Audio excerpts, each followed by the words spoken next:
คุณผู้ชมนะคะไปที่จีนกันหน่อยนะคะสำหรับภูเขาเหยียนตั้งในมณฑลเจ้อเจียงเนี่ยหลายคนที่เป็นนักปีนเขา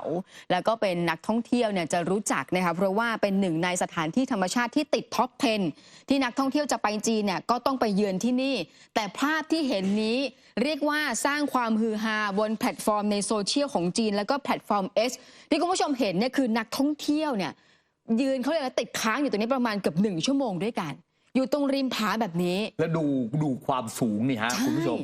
คือสูงมากนี่ฮะดูนี่ฮะดูลงไปข้างล่างเนี่ย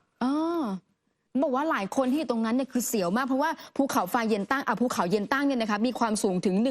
1,150 เมตรด้วยกันแต่ที่มันเกิดเหตุการณ์แบบนี้ที่เห็นนักท่องเที่ยวเนี่ยยืนเรียงกันบนห่วงเหล็กมือก็เกาะสายเคเบิลแล้วก็มีเพียงแค่เชือกนิรภัยที่รัดตัวอยู่ริมผาเพราะว่าเกิดเหตุเรื่องของว่ามีนักท่องเที่ยวเนี่ยมาให้ความสนใจเป็นจำนวนมากแล้วก็เกิดการจราจรติดขัดในช่วงที่จะปล่อยตัวนักท่องเที่ยวเนี่ยขึ้นไปที่ริมผาแบบนี้ด้านบริษัทนะคะที่เป็นการบริหารจัดการเส้นทางปีนเขาเนี่ยออกมายอมรับแล้วก็แสดงความเสียใจขอโทษนักท่องเที่ยวมากในเรื่องของความผิดพลาดเนื่องจากว่าเขาประเมินต่ำเกินไป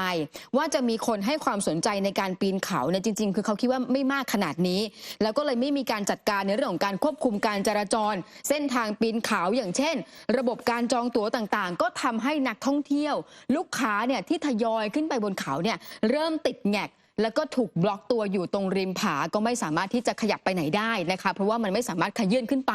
ก็เลยเกิดเหตุการณ์แบบนี้จนตอนนี้ก็มีการแจ้งว่าได้มีการระงับการขายตั๋วเป็นการชั่วคราวแล้วในการจัดการสถานการณ์คือจัดให้การจราจรที่ริมผาแบบนี้เนี่ยสามารถที่จะสะดวกมากขึ้นสักครั้งไหมไม่กล้าเลยค่ะสักครั้งในชีวิตไหมไม่กล้าเลยมันสูงมากจริงๆดูสิฮะคุณผู้ชมคืออย่าว่าไปติดอยู่เลยฮะแค่ไปเดินเนี่ยนะใช่คือเรียกว่ายอมใจนะกับคนที่เป็นแบบนักปีนเขาคือโอ้โหนะฮะสูงมากแล้วให้อยู่อย่างนั้น1 ชั่วโมง5 นาทีหนูก็ขาสั่นแล้วคือแบบถ้าเดินไปเรื่อยๆเนี่ยมันก็ยังพอไหวอยู่นะแต่ต้องหยุดค้างอยู่ตรงนั้นติดอยู่ตรงนั้นราว1 ชั่วโมงแล้ว1 ชั่วโมงที่ว่านั้นเนี่ยซ้าย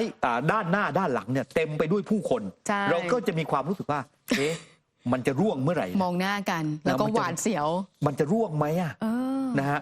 รับน้ำหนักได้หรือเปล่าแต่สูงมากแต่ที่จีนเนี่ยมีลักษณะแบบนี้เยอะนะที่ให้คนไป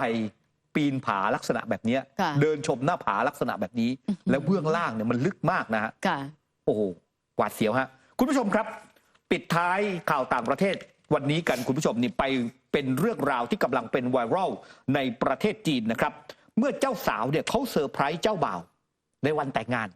อันนี้ไม่สวมชุดเจ้าสาวเหรอคะด้วยการสวมชุดพละนะฮะด้วยการสวมชุดพละแล้วเจ้าบ่าวพอเห็นเนี่ยถึงกับน้ำตาไหลถึงกับร้องไห้เลยนะเหตุการณ์นี้มันเกิดขึ้นอะไรเพราะอย่างไรเขาบอกว่าคือเขาอยากจะย้อนวันเวลาเนี่ยนะฮะตอนที่เจอกันครั้งแรกตอนที่ไปเรียนมหาวิทยาลัยนะไม่ใช่มหาวิทยาลัยด้วยเรียนมัธยมคือทั้ง2 คนนี้เนี่ยนะเขารู้จักกันตั้งแต่สมัยเรียนมัธยมนะครับแล้วก็พอเรียนมัธยมเสร็จเนี่ยก็ตัดสินใจว่าเข้ามหาวิทยาลัยก็เข้ามหาวิทยาลัยเดียวกันก็เรียกว่าดูแลกันมาเนี่ยนะฮะสนับสนุนซึ่งกันและกันในการเรียนนะคือเรียกว่าช่วยเหลือกันมาช่วยกันเรียนพอเรียนจบเนี่ยคุณผู้ชมครับก็เลยตัดสินใจว่าจะใช้ชีวิตรักเนี่ยร่วมกันใช้ชีวิตคู่ด้วยกันครับเธอเจ้าสาวเนี่ยให้สัมภาษณ์ว่าเธอเนี่ยจริงๆเนี่ยแอบเซอร์ไพรส์เอาไว้ว่าเธอเนี่ยจะแต่งชุดนักศึกษานักเรียนสมัยมัธยมแต่ปรากฏว่าเธอเตรียมเอาไว้แล้วเนี่ยพอก่อนถึงวันงานไม่รู้ใครเอาไปไหนไม่รู้ใครแอบเอาไปซ่อนคือบางทีเนี่ยผู้หลักผู้ใหญ่เนี่ยก็อยากจะให้ใส่ชุดแต่งงานสวยๆไงไม่รู้ใครเอาไปซ่อนหาไม่เจอทีนี้ทำไงล่ะเธอก็โทรไปยืมเพื่อนก็เลยเอาชุดพละนี่แหละมาให้เอาแล้วชุดพละก็ได้ก็เป็นช่วงมัธยมเหมือนกันช่วงมัธยมเหมือนกันเอาชุดพละนี่แหละใส่ชุดพละของเพื่อนยืมมาด้วยนะแล้วเข้ามาในงานเนี่ยมาเจอกับเจ้าบ่าวถึงกับร้องไห้แล้วตอนนี้คุณผู้ชมครับกลายเป็นว่าเป็นไวรัลดังในจีนเลยนะวิดีโอนี้ถูกแชร์เป็นโลกออนไลน์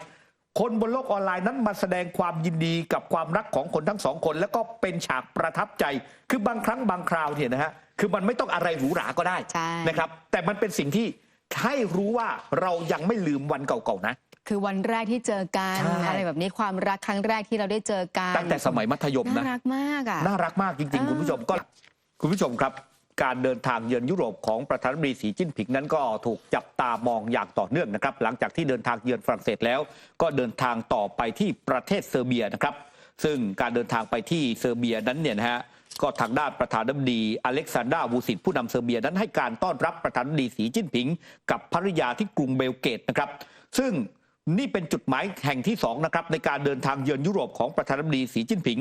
ปัจจุบันนั้นจีนเนี่ยเป็นประเทศคู่ค้ารายใหญ่และรายสำคัญของเซอร์เบียนะครับมีมูลค่าการลงทุนเนี่ยเป็นอันดับ2รองจากเยอรมนีเท่านั้นจีนและเซอร์เบียนั้นลงนามร่วมกันในข้อตกลงการค้าเสรีหรือว่า FTA เมื่อเดือนตุลาคมปี 2566 ขณะเดียวกันนั้นภาคส่วนที่เกี่ยวข้องทั้ง2ประเทศลงนามร่วมกันในข้อตกลง2ฉบับเป็นการก่อสร้างถนนและก็ทางหลวงหลายสายมีระยะทางรวมกว่า300กิโลเมตรคิดเป็นวงเงินเกือบ 4,000 ล้านยูโรหรือว่าราวๆ 158,900 ล้านบาทด้วยกันนอกจากนั้นเนี่ยครับปรากฏว่าผู้นำจีนเองนั้นเนี่ยได้มีการให้สัมภาษณ์กับสื่อมวลชนนะครับเพราะว่าการเดินทางไปเยือนกรุงเบลเกรดในครั้งนี้เนี่ยก็เป็นช่วงที่ครบรอบ 25 ปีกรณีที่ทางด้านนาโต้เนี่ยครับได้มีการทิ้งระเบิดใส่สถานเอกอัครราชทูตจีนประจำยูโกสลาเวียเมื่อปี 2542 นะฮะตอนนั้นเนี่ยคือเขายังไม่ได้แยกออกมาเป็นเซอร์เบียตอนนั้นเป็นยูโกสลาเวียก็คือว่าย้อนกลับไป 25 ปีที่แล้วเนี่ยเครื่องบินรบของนาโต้เนี่ยก็ไปโจมตีสำนักงานการทูตของจีนในยูโกสลาเวียแล้วก็ส่งผลให้มีผู้เสียชีวิต3 รายทั้งหมดนั้นเป็นผู้สื่อข่าวชาวจีนสีจิ้นผิงเนี่ยบอกว่าจีนเนี่ยไม่ลืมนะชาวจีนเป็นชนชาติที่เชิดชูสันติภาพแต่ไม่มีทางปล่อยให้ประวัติศาสตร์นั้นเกิดขึ้นซ้ำรอยในขณะที่นาโต้เนี่ยยังออกมายืนยันว่าวันนั้นเนี่ยไม่มีเจตนาในการทิ้งระเบิดโจมตีสถานเอกอัครราชทูตจีนแต่อย่างไร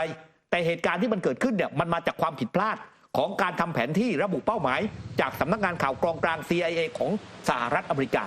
แต่เป็นเรื่องที่น่าสนใจมากนะครับคุณผู้ชมครับการเดินทางเยือนเซอร์เบียของประธานาธิบดีสีจิ้นผิงนั้นเนี่ยเมื่อสักครู่เนี่ยถ้าสังเกตสีหน้าสีตาของประธานาธิบดีอเล็กซานดรา วูซิตผู้นำเซอร์เบียกับสีจิ้นผิงนั้นเนี่ยยิ้มแย้มแจ่มใสมากซึ่งผิดกับก่อนหน้านี้ที่ไปเจอกับเอ็มมานูเอล มาครงคุยกัน2 วันจริงแต่สีหน้าท่าทางเนี่ยแตกต่างจากการเจอกับผู้นำของเซอร์เบียถ้าไม่เชื่อเนี่ยทีมงานเอาภาพที่ลงจากเครื่องบินเนี่ยมาให้ดูแล้วพูดคุยกันเนี่ยแล้วภาพที่ผมไปดูในอินเทอร์เน็ตเนี่ยฮะคุณผู้ชมครับคือถนนทุกสายของเซอร์เบียตึกสูงนั้นเนี่ยติดธงชาติจีนหมดเลยฮะให้การต้อนรับดีมากนะให้การต้อนรับดีมากแล้วเดี๋ยวตอนลงจากเครื่องเนี่ยก็จะเห็นกันพูดคุยทักทายยิ้มแย้มแจ่มใสแตกต่างจากตอนที่ไปที่ฝรั่งเศสแล้ววันนี้เนี่ยครับคุณผู้ชมครับประธานาธิบดีสีจิ้นผิงเห็นไหมฮะซึ่งแตกต่างกันมากกับตอนที่เจอกับเอ็มมานูเอล มาครงนะฮะแล้ววันนี้เนี่ยเดี๋ยวสีจิ้นผิงนั้นจะเดินทางต่อไปที่ฮังการีไปเจอกับวิกเตอร์ ออร์บานก็เป็นหนึ่งในพันธมิตรที่สำคัญของจีนเช่นเดียวกันสำหรับในส่วนของฮังการีครับมาร่วมสนับสนุนท็อปนิวส์นำเสนอความจริงได้แล้ววันนี้เพียงกดปุ่ม Super Thanks แล้วเลือกจำนวนเงินตามที่ต้องการได้เลยครับขอบคุณครับ